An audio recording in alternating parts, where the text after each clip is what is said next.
Hai semua, okay. I dekat Labuan. I datang sini by invitation daripada Tourism Malaysia untuk mempromosikan lagi Pulau Labuan, tempat dive site apa yang sesuai, dive site apa yang ada and apa yang ada kat sini. Untuk korang yang nak datang diving ke sini, ada beberapa benda yang korang kena tahu. I can share based on my experience. Kalau ada yang pernah datang dan ada tips lain, boleh masuk di komen, nanti kita akan share sama-sama, okay?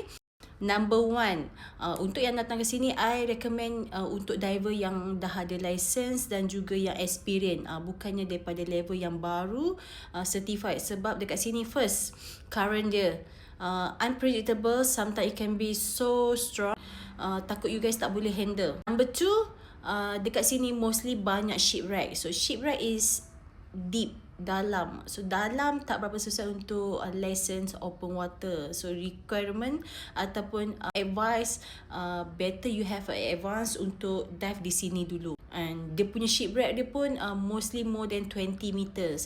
It can goes to 30, dekat sandy pun dah 30 something. So deck sendiri pun sometimes it can be like 20 meter. Tapi shipwreck dekat sini, walaupun visibility dia kurang, dia ada masa-masa dia, tapi masa I datang sini visibility dia tak berapa elok. Tapi for me, I rasa it's one of the good coral yang ada dekat sini. Mungkin sebab current dia kuat, so banyak sedimen yang lalu.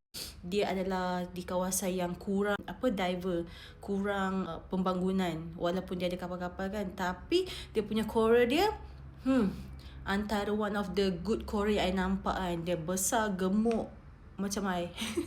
So I rasa kalau visibility okay, the dive site tu sebenarnya kita nampak lagi banyak, silap-silap boleh nampak marine life yang lagi besar, lagi schooling. Tapi because of limitation of visibility, apa yang kita nampak adalah yang berada di depan mata is can be like 5 meter to less than 10 meter. Untuk yang peminat makro, Labuan I think one of the good place yang you guys boleh datang untuk hunting macro things. Sendiri I kurang dengan makro, tapi I suka tengok, cuma I tak ada a good proper equipment untuk ambil gambar, tapi I nak tengok. Number 3, kalau you datang, better you datang group. Kalau you datang seorang, because of dia punya distance daripada jetty ke pulau tu mengambil masa lebih kurang 20 minit. Kalau you seorang, you need to charter all boats tau. So kalau you ramai, costing akan lagi murah. My advice is datang ramai-ramai and plan your journey together. So siapa yang nak datang, do your own planning, do your proper planning and ask your diver or your friend yang ada experience. Ataupun you boleh contact direct dengan rusukan island resort ataupun dive center kat situ. The only dive center yang ada. Macam mana you nak planning ataupun you nak booking for your own trip nanti. Nanti I akan share a few video ataupun a few picture apa yang I buat dan apa yang I nampak dalam air di Labuan. Bye!